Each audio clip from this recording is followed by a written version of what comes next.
कृष्ण दीवाना की आवाज में। रोज निकल चला कैन लाद के, सुन रे माई खेला अपना दामाद के। रोज निकल चला कैन लाद के, सुन रे माई खेला अपना दामाद के। कोइले बा मुश्किल मड़ की लगावना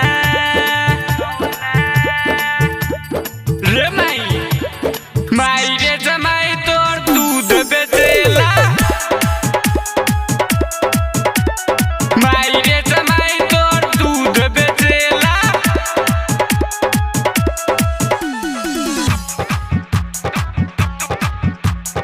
दूध बेचेला। म्यूजिक बाय मनोज डीजे विकास रीगा सीतामढ़ी। माई रे जमाई तोर दूध बेचेला।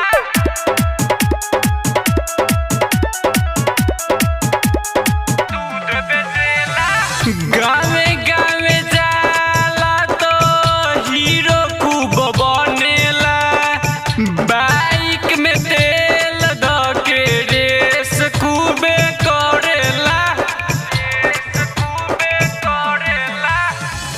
गावे गावे जाला तो हीरो खूब बनेला।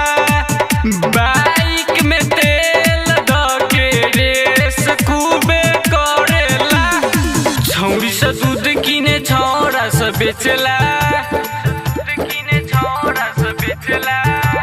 रे माई रे जमाई तोर दूध बेचेला। माई रे जमाई तोर दूध बेचेला।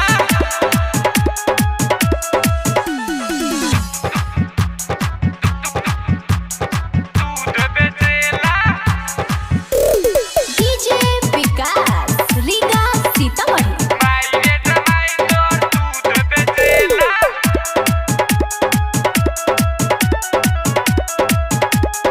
दूध बेचेला। राइटर कृष्ण सरलहिया रोज रोज देखेला। कृष्ण छोरा हमरा घरे रोज घूमेला।